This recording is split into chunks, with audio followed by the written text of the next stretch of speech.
बिस्मिल्लाहिर्रहमानिर्रहीम। अस्सलाम वालेकुम ninth class. I hope you all are fine.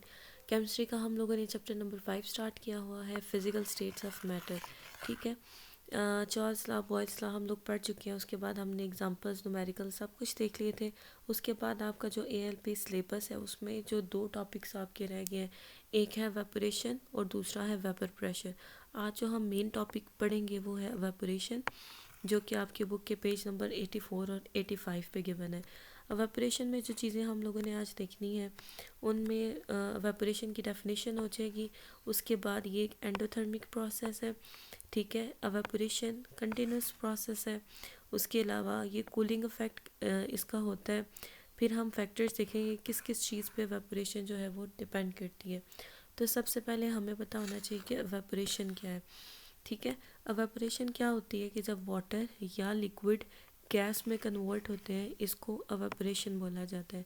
Gas में या वेपर्स में जब हम उनको हीट करते हैं, ठीक है, वाटर को, लिक्विड को हीट किया जाता है और वो गैस में कन्वर्ट हो जाता है, इसको अवेपोरेशन बोला जाएगा। अब इसी के उलट एक प्रोसेस होता है कि जब गैस को ठंडा किया जाता है, ठीक है, वेपर्स को ठंडा किया जाता है, तो वो लिक्विड या वाटर बना लेते हैं। इस प्रोसेस को बोला जाता है कंडेंसेशन। तो आप लोग बुक खोलो। बुक पे जो टॉपिक स्टार्ट हो रहा है एवापोरेशन, सबसे पहले उसकी डेफिनेशन होगी। एवापोरेशन एक ऐसा प्रोसेस है जिसमें लिक्विड चेंज होता है गैस फेज में। ठीक है। ये रिवर्स होता है कंडेंसेशन में। ठीक है। इन विच कंडेंसेशन में क्या चीज़ होती है कि गैस चेंज होती है लिक्विड में। अब अगर आपको कंडेंसेशन की भी डेफिनेशन है तो आप लिख सकते हो, it is a process in which a gas changes into a liquid when it is cooled. Evaporation क्या होगा? It is a process in which a liquid change into a gas when it is heated. ठीक है। उसके बाद यहाँ तक फिर evaporation की बात होती है कि ये एक एंडोथर्मिक प्रोसेस है। एंडोथर्मिक प्रोसेस अलग से भी पूछा जा सकता है कि क्या होता है। एंडो का मतलब होता है इनसाइड, थर्म का मतलब होता है हीट। हर वो प्रोसेस जिसमें हीट यूज़ होती है या एब्जॉर्ब होती है उसको एंडोथर्मिक प्रोसेस बोला जाता है। एंडोथर्मिक प्रोसेस की एग्जांपल आ जाएगी एवापोरेशन। जैसे कि एक मोल वाटर को जब आप लोग हीट करते हो उसको वेपर्स में कन्वर्ट करने के लिए, तो उसके लिए आपको 40.7 किलो जॉल्स एनर्जी देना पड़ती है उस वाटर को। ठीक है। तो वाटर पहले लिक्विड स्टेट में था, उससे वो गैस स्टेट में या वेपर्स में कन्वर्ट हुआ है, तो आपको कितनी एनर्जी देनी पड़ी है? 40.7 किलो जॉल्स पर मोल। डेल्टा एच मतलब कि change of heat energy. VAP stand for vaporisation. उसके बाद नेक्स्ट पैराग्राफ में कि लिक्विड स्टेट में मॉलिक्यूल हर वक्त मूव कर रहे होते हैं। ठीक है। उनके पास जो एनर्जी होती है उसको काइनेटिक एनर्जी बोला जाता है। सब मॉलिक्यूल्स के पास सेम काइनेटिक एनर्जी नहीं होती।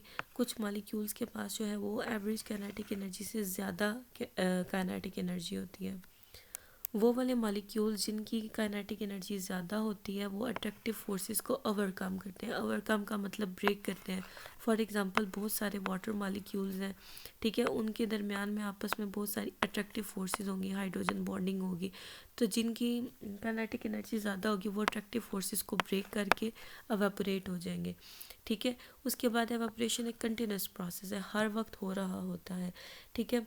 जैसे कहीं पे थोड़ा सा पानी गिरता है अगर फर्श पे, तो आप कुछ देर बाद देखोगे वो पानी वहाँ से गायब हो जाता है, वो पानी एवेपोरेट हो जाता है। इसी तरह से आप लोग अगर गीले कपड़े सुखाने के लिए छत पे डालते हो, अगर छत पे नहीं भी डालते नीचे डाल दो, तो क्या होता है कि कुछ देर के बाद उनमें जितना भी वाटर होता है वो एवेपोरेट हो चुका होता है। ठीक है। तो एवेपोरेशन ऐसा प्रोसेस है जो हर वक्त हो रहा होता है, लेकिन एवेपोरेशन का रेट मतलब स्पीड डिपेंड करता है कि कितना ज़्यादा टेम्परेचर है। फॉर एग्जांपल अगर गर्मी होगी तो एवेपोरेशन ज़्यादा होगा, अगर गर्मी नहीं होगी तो एवेपोरेशन इतनी नहीं होगी। It increases with the increase of temperature.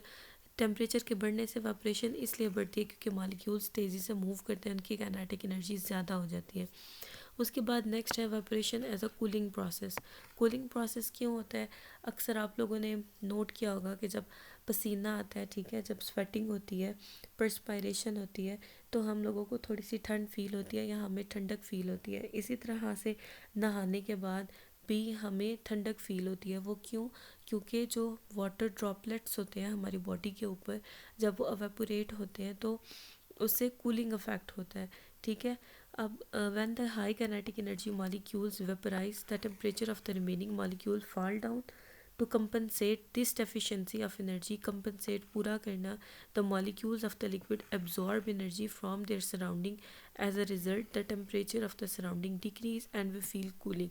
ठीक है, इसका मतलब ये, फॉर एग्जांपल हमारी बॉडी के ऊपर वाटर मॉलिक्यूल्स हैं जो कि एवापोरेट हो रहे हैं, तो एवापोरेट जब वो होंगे तो उनकी एनर्जी को कंपनसेट करने के लिए हमारी बॉडी उन्हें एनर्जी देगी।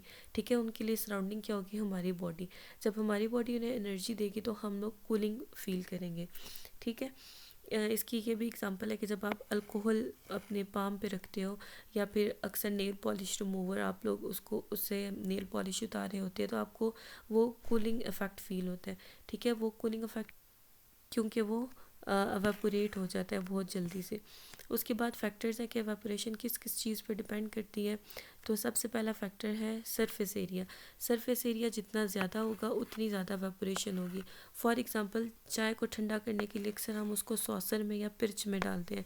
क्यों? क्योंकि पिर्च का सरफेस एरिया ज़्यादा होता है और जो कप है उसका सरफेस एरिया कम होता है। जितना ज़्यादा सरफेस एरिया होगा उतनी ही जल्दी जो है एवापोरेशन होगी और वो जो चाय है वो जल्दी ठंडी हो जाएगी। इसी तरह से कोई भी लिक्विड है उसका सरफेस एरिया ज़्यादा है तो एवापोरेशन भी ज़्यादा होगी। फिर है टेम्परेचर। अगर ज़्यादा टेम्परेचर है तो एवापोरेशन ज़्यादा होगी।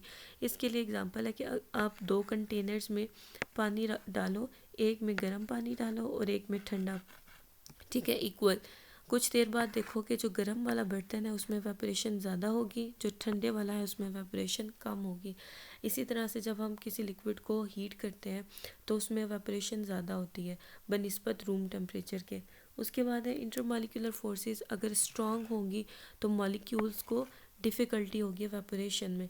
ठीक है, इसी तरह से अगर molecular forces, intermolecular forces weak होंगी तो एवापोरेशन जल्दी हो जाएगी। अल्कोहल या नेल पॉलिश रिमूवर अक्सर आप लोगों ने देखा तो वो बहुत जल्दी से एवापोरेट हो जाता है। वो क्यों होता है? क्योंकि इसकी इंटरमॉलिक्यूलर फोर्सेस जो है वो वीक होती है। ठीक है, so that's all for today. I hope आपको समझ आई होगी। अल्लाह हाफिज़।